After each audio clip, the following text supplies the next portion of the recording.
The key social issues would be very, very similar to any working class housing estate, whether it be Dublin, London, New York, Chicago. It's educational underachievement. People in these communities die younger. People become dependent on alcohol, both prescription and non-prescription drugs. Our children leave school with less qualifications than more affluent children. So the issues in these communities are no real different. The main difference is that this community is slowly emerging from conflict.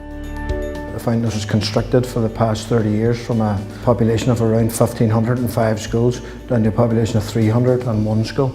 This is trying to breathe a bit of life back into the area. This gives a perception of antisocial behaviour, of danger, of stay away, and that's not what this community is about. The side that you can see here is the most derelict side, and we've all tried to make the best of what we can with it. The attitude of people that are living here who feel apathetic. One of the residents close to us said, can't even be bothered to open their blinds in the morning now because of what they have to look at. We're constantly facing health inequality challenges.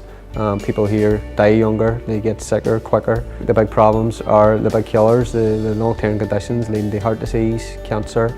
The things that most people want to stay far away from are the things that are very prevalent in this area. So we can go on early intervention and start working with younger people, teach them about health and well-being, teach them about resilience, work with them in education as well too, because health and education is always intrinsically linked.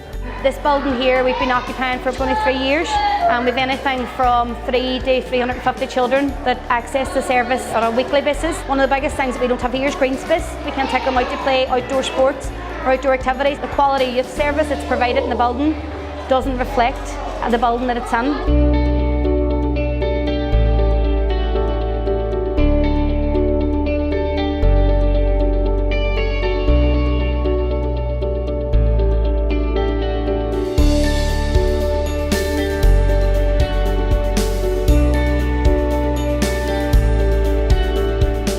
Gardening classes twice a week. The residents can very much come on a drop-in basis. It helps their mental health, it gets them out of the house, they can socialise with different people, they can also then take some produce home with them and it helps their diet. This project behind me engages the younger generation head on. It's about expressing yourself through art, which is sometimes easier than talking about it or getting into heated debates, let's say.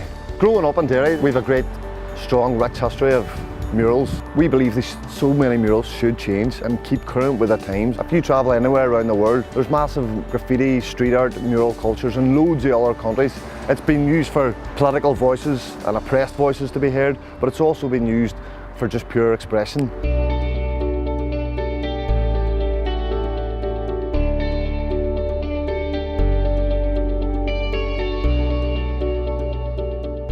Well, I'd like to see the urban villages working in the same sort of frame of mind that we're working on, taking old derelict properties or spaces that's not being used and bringing them back to a vibrancy. We need new housing, new vibrant housing to bring new young families here. They make a place like this work, they make the school work and they make the area work. Success for Urban Village would probably be whole redevelopment of Meaning Square shops, tackling the dereliction at the fountain and making the fountain and the Bogside an estate where people are happy and proud to live.